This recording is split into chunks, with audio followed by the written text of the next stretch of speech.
ஸ்தோத்திரம்.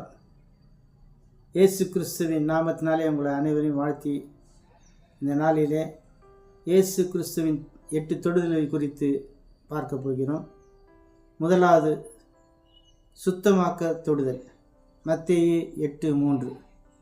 இயேசு தமது கையை நீட்டி அவனை தொட்டு, எனக்கு சித்தமுண்டு சுத்தமாகு என்றார்.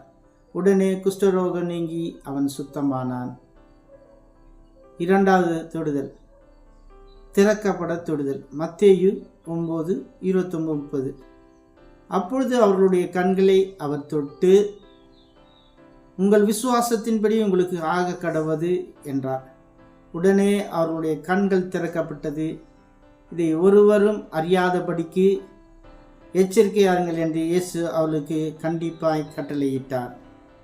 மூன்றாவது குளிர்விப்பதற்காக தொடுதல். மத்தேயு 8:15. அவள் கையை தொட்டவுடனே ஜுரம் அவளை விட்டு நீங்கிட்டு அவள் எழுந்திருந்து அவர்களுக்கு பணிவிடை செய்தார். 4 உறுதி செய்வதற்கான தொடுதல். மத்தேயு 17:7.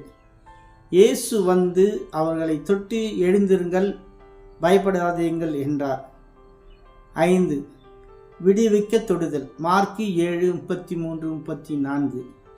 அவர் அவனை ஜனக்கூட்டத்தை விட்டு தனியே அழைத்து கொண்டு போய் தம்முடைய விரல்களை அவன் காதுகளில் வைத்து உமிழ்ந்து அவனுடைய நாவை தொட்டு வானத்தை அண்ணாந்து பார்த்து பெருமூச்சு விட்டு எப்பத்தா என்றார். அதற்கு திறக்கப்படுவாயாக என்று அர்த்தமாம்.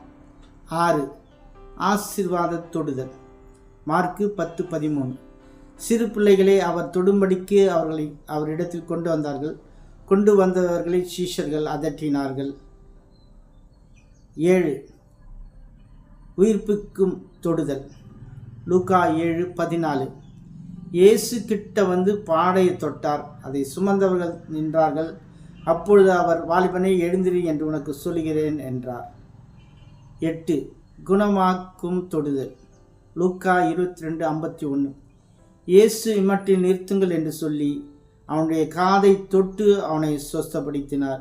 இப்படியாக வேதாகமத்தில் இயேசு தொட்ட 8 காரியங்கள் குறித்து படித்தோம். தொடர்ந்து அடுத்த காரியத்தை நாம் பார்ப்போம்.